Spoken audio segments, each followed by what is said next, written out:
Hi, today's video is all about all the different ways you can record audio, whether it be into your camera, into your computer, what mics to use, and voice.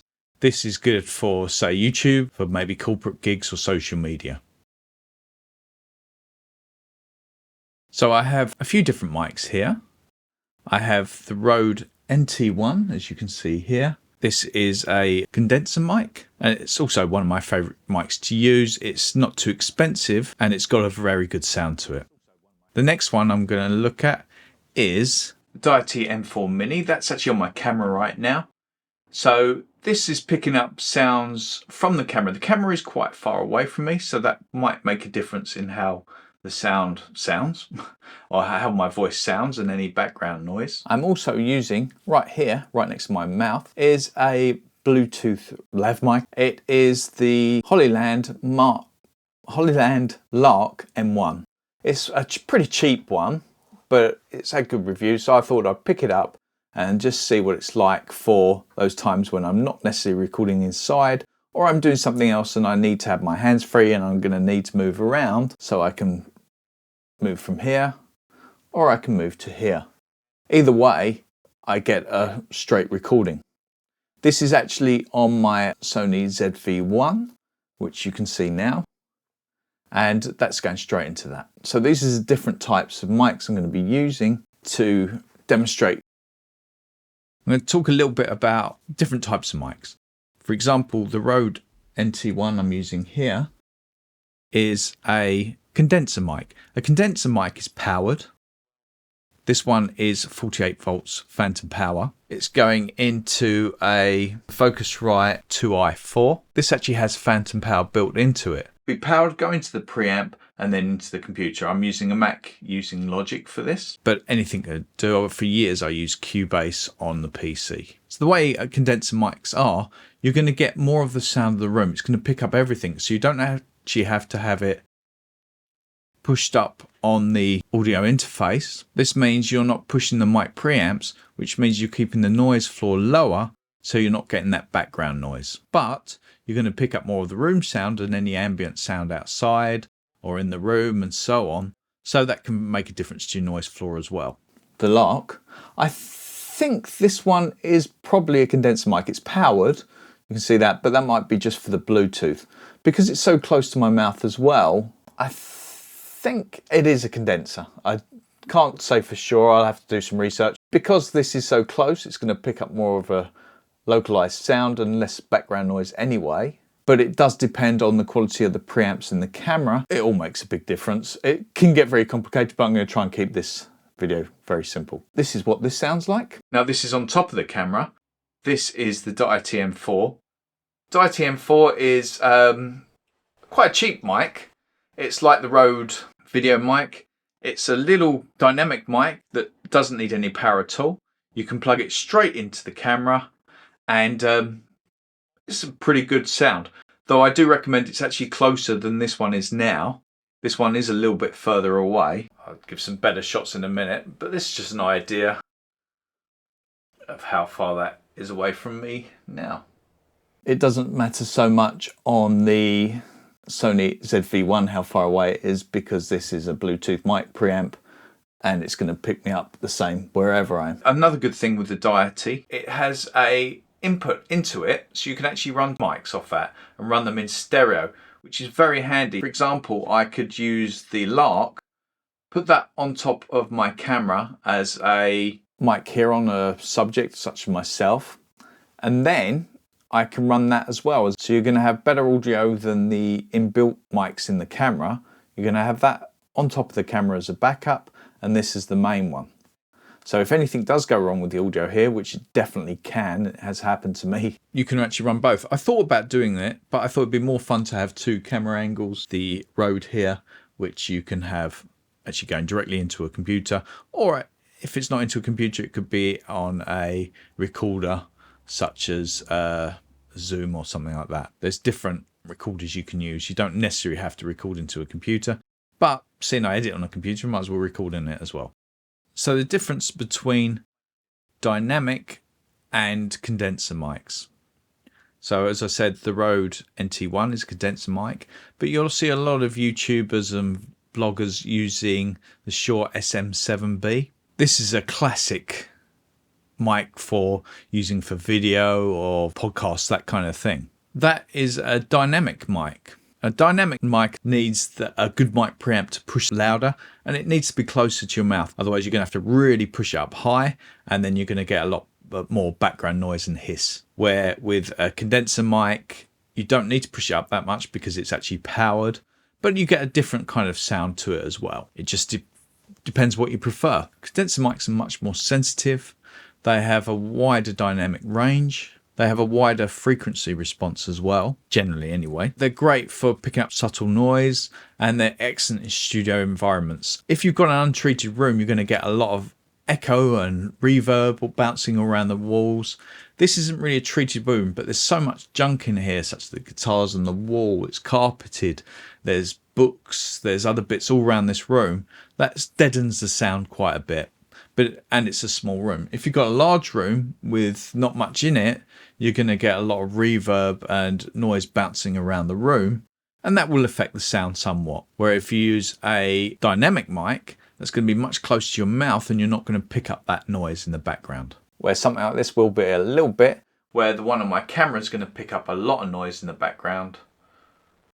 So you're going to hear a lot of reverb. It's not going to quite sound as nice, but it's good in a pinch. Or if you're, say, recording outside and you've got the camera right up close, that's going to be good as well. Sometimes you want the ambient sound from outside as well. In fact, I'm going to do a quick recording between the Deity M4 Mini and the Lark M1, which I recorded outside. I did it in a field. So now I'm in a field, and I'm going to move away from the Deity because it's a big ass thing and really conspicuous.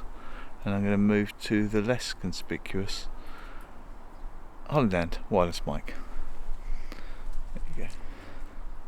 But how is it? Is it picking up any wind noise? Should be picking up my voice. I might need to boost it a bit, but I didn't want it to clip. Especially on the ZV1 I'm using now. There you go. There's the ZV1 anyway. And that's using at arm's length now the Deity mic. My arm's moving everywhere because I've got my dog here and he's pulling on my arm. There you go. Okay, and now I'm on the, that's it there, the Hollyland. This seems a lot less conspicuous. I'm just watching where I'm going because it's really muddy. I'm going to try and walk along a little bit, see what that's like. You can see my dog's down here. There he is. And trying to avoid a very muddy floor. But this is at arm's length. And it's not going to change the volume because I am using the wireless mic there, right here. So, this is an outside test for both the mics. This is in a field, in the middle of nowhere, testing out a wireless mic while walking my dog. Sorry about the cap as well. I had a shower just before I came out. There you go. Starting with the Lark M1, it's battery powered. You've got to make sure it's charged all the time. Sometimes I find the sound not quite as nice as, say, something like the Rode, but it's not going to be as nice as the Rode no matter what.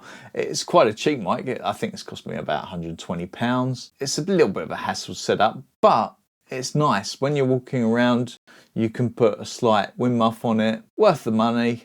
Deity M4 Mini. That's a lovely little mic. It's very cheap. I think it cost me about £40. It's got a nice sound to it. I like the sound a lot. The extra input, so you can run it with another mic, is fantastic. That's kind of a really good backup. Things I don't like about it, if you're trying to hide the fact that you're talking into a microphone if you're out and about, the windshield is absolutely huge. It's massive. I mean, look at that. It's huge, and it dwarfs the ZV1. It's absolutely crazy. And the Rode NT1. The Rode NT1 is one of my all-time favourite mics. I used to do a lot of studio work. So I always wanted it for that because it's very good on instruments like acoustic guitars and so on. It's great for a room mic. It's fantastic for vocals, though I would use a pop shield with it. Sound on it Oh, it's wonderful. I absolutely adore the sound on the Rode. It's not super expensive. It's actually quite cheap for this kind of mic. Here in the UK, it's actually very good value. I do like it a lot. This is, I think it's the 4th generation. There's now the 5th generation, which is actually supposed to be really good. So I'm going to give a couple of examples of other mics now. Audio Technica Midlight Blue. This is a condenser mic that's discontinued now, unfortunately, but there's lots of other condensers you can get.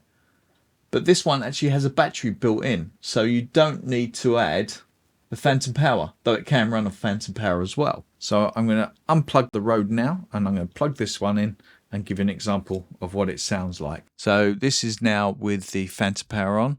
It's not as sensitive as the Rode. It sounds really nice. I'm quite a fan of this. Normally what I would do is put this out of shot, just about here maybe. Turn the preamp up a little bit more, and then I can use this out of shot here, mostly on a mic stand above my head. And this is what this sounds like. So you can see it's out of shot on this camera, a little bit there, but slightly out of shot now. And then if I go to this camera, you can see how far away roughly it is and get an idea of the sound. So the next mic I'm going to use is this. And this is the Shure SM57.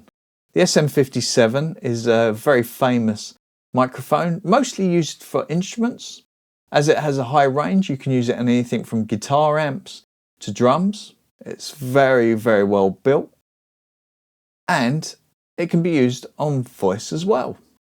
The SM58 is the vocal equivalent, but very similar sounding, just slightly different capture on top with a little bit more mid-range. We're going to turn the phantom power off and try this one now. Testing, testing, testing, testing. This is the Shure SM57. It's quite close to my mouth. It needs to be for this mic. It's going straight into the computer, onto Logic, and this is what it sounds like. It's a really good mic. You could just set it up on a table so it's about here, and you're going to get a good sound. The closer to your mouth, the better it's going to sound. You're going to get that nice deep radio voice if you're close to it. But about here's fine. You can set it up on the table, pointing at your mouth, and you're going to get a good sound. A much better sound than you would if it's quite far away. And to me, it's going to sound better than the Deity where it's really far away from your mouth. Though I am going to try the Deity up close in a minute to give you an idea of what that would sound like if you get a longer lead. But this is the Shure SM57. We're back on the NT1, so the Rode NT1, and you can hear the difference that makes there. Now I'm going to try the Deity with a longer lead to give you an idea of how that will sound. I'll use this lead here. It's not so long, but it should give it a little bit of extra length there. So now, as you can see here, the Deity is much closer to my mouth. This is what it sounds like up close. And that's the Deity, much closer to my mouth, to give you an idea of what it will sound like without so much background noise. This is an example of some different mics, some different recordings, how it sounds on different ones, such as this, such as the Deity, and such as the Rode NT1, as well as a couple of other mics. Thank you very much for watching. Hope you enjoyed the video. I can't wait to see you again in my next one.